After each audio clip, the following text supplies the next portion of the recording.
PMS occurs in the 1 to 2 weeks before your period. There are over 200 symptoms that women report experiencing. 200. These include bloating, acne, irritability, cravings, hunger, mood swings, just to name a few. And 90% of women experience at least one of those symptoms every single month. Now, while some of these changes occur as part of how our hormones shift throughout the month, there are absolutely things that we can do to influence the extent to which they impact the quality of our life. Because there is a massive difference between mild bloating and feeling a little low and looking 6 months pregnant with a full-on depression. One is manageable, the other makes you feel like you want to cancel your entire life for 2 weeks every month. Let's talk about why PMS happens and why you're feeling like shit leading up to your period, because when you understand this, the solutions are going to make so much sense. After ovulation, which happens around the middle of your cycle, your body is shifting from estrogen dominant to progesterone dominant phase. Progesterone rises significantly, and in the first week, you still might feel pretty okay, actually pretty good, because you're still experiencing all the positive effects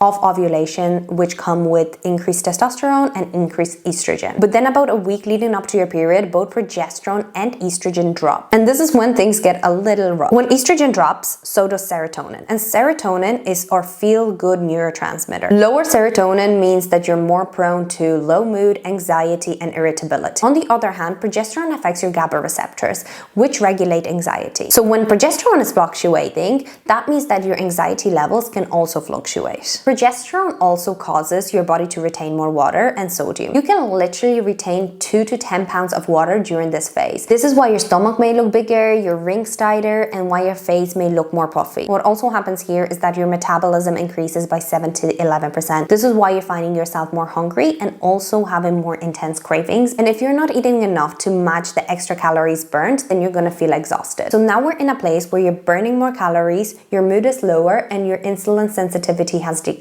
All of this contributes to increased hunger and cravings, especially for carbs and sugar. These symptoms are your body responding to real hormonal changes. You're not making it up, it's not all in your head, and you're not being dramatic. But the severity of these symptoms can be influenced by how you take care of yourself. So let's talk about some strategies that are actually going to help you control your PMS symptoms. Strategy number 1 is to allow yourself to eat more. There's this narrative pushed on social media that all that matters is calories in versus calories out, and I'm not here to argue against the law of thermodynamics, but the reality is that if we as women try to eat the same amount of calories every single day throughout the month, then this is going to be working against our body. What most people do is they go off calorie tracking apps such as MyFitnessPal to give them their daily calorie intake, whether they want to lose weight, gain weight, it doesn't matter. They use an app to tell them how much to eat.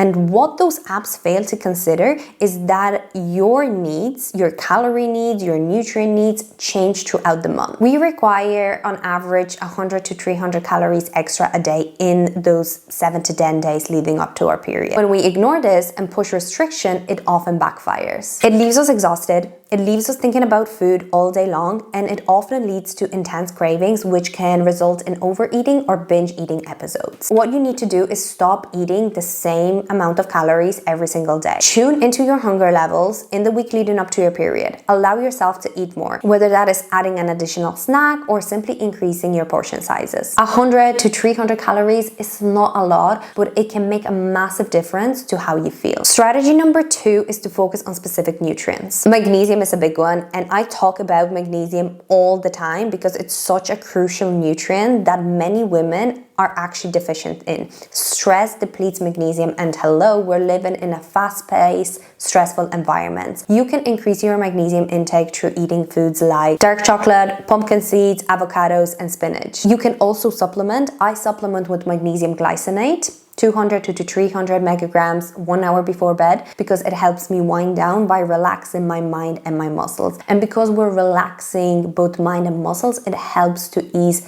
PMS symptoms such as cramps and irritability. You can focus on bumping your magnesium intake in the week or 2 leading up to your period. I personally like to focus on making sure that I'm getting enough of my magnesium throughout the month, as I feel that it just supports my overall cycle health. Omega-3 fatty acids is another one. They help to reduce inflammation and thereby help with mood and cramps. Again, you can get omega-3s through food or supplements. Foods high in omega-3s are things like salmon, sardines, chia seeds, flaxseed, walnuts. Alternatively, you can supplement with fish oils. Omega-3s is another one that if I'm getting enough of it through my food, I'm not going to supplement. But when I know that I'm lacking in those foods in my diet, I will supplement throughout the whole month rather than just focusing on adding that supplement a week before my period. And lastly, calcium. Studies show that increasing your calcium intake can massively reduce PMS symptoms. Dairy, dark leafy greens, and fortified foods are great sources of calcium. And look, I don't want you to go away from this video thinking that you need to take a stack of supplements. You don't.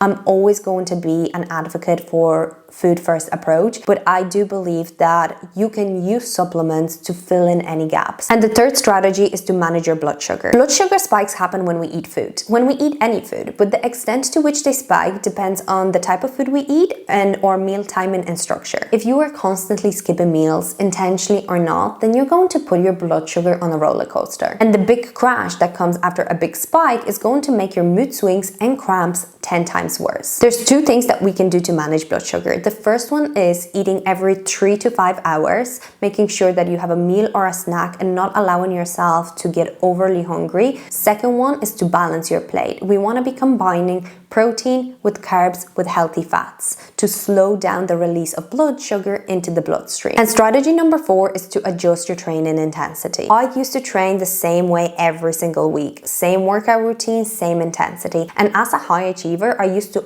always push and challenge myself. But same as our diet, working out the same way across the month just simply doesn't work for women. The luteal phase is where our pain perception is higher, recovery is slower, and this can translate into strength being compromised. And ignoring the need for rest during that phase of your cycle and instead pushing through despite being low capacity can have the opposite effect. Instead of leaving you energized after working out, it can leave you completely depleted. There is a lot of talk on social media about cycle syncing your workout. Some advocate that you should do high intensity training in the first half of your cycle and then move to more restorative training such as walking, yoga, Pilates in the second half phase of your cycle. I don't particularly believe in that approach, and the reason for that is that it just complicates things massively. If you're somebody that struggles with consistency as it is, imagine trying to overhaul your whole workout routine every single week. It would make things quite complicated, right? Besides, not every single month you're going to be feeling low energy, low motivation, low capacity leading up to your period. Some weeks might just be better than others. This is why I much prefer the approach of auto-regulation. You can honor your capacity by learning when to push and when to pull back. The way I approach my training now is that I will stick to the same workout routine, but I will push and challenge myself when my energy, capacity, strength are peaking. This is the first half phase of my cycle and into like ovulation. But when I feel like this dip in mood, in motivation, in strength, in my recovery, then I will listen to my body and go in with the intention of moving my body intentionally rather than pushing for intensity. That might look like decreasing the amount of weight that I'm lifting, giving myself extra rest in between sets, or spacing out my workouts. If I have a run-in, I might substitute that for yoga. Nothing particularly changes as much, but I am listening to my body and adjusting my training based on my energy levels, based on my capacity. I'm no longer trying to show up like a machine and thinking that pulling back is a sign of failure and that I'm not working hard enough. Strategy number 5 is to cut your caffeine intake. I know you're gonna hate me for saying this, especially if you're a coffee lover, and believe me, I am too. But the reality is, during the luteal phase, emotions are heightened, we're more susceptible to mood swings and irritability. And if you're also suffering from cramps and bloating, caffeine is only going to exacerbate that. Now, I'm not saying that you have to cut out your caffeine completely, but reducing it even by 50%. So for example, if you're having 2 coffees a day, in the week leading up to your period, you substitute one of those coffees for something less triggering on your nervous system, such as matcha or herbal teas, even green tea. That's going to help massively, and women report a 50% reduction in their PMS symptoms by cutting their caffeine intake, especially in that week leading up to their period. I'm going to end this video by saying that you need to give yourself permission to be different at different times of the month. This isn't about completely changing your personality, but it's about acknowledging that you have different needs. And if you don't adapt your diet and your lifestyle to accommodate for those needs, then you're going to find yourself dreading 2 weeks of the month every single month. If you found this video helpful, save it somewhere so that you can come back to it when luteal phase hits.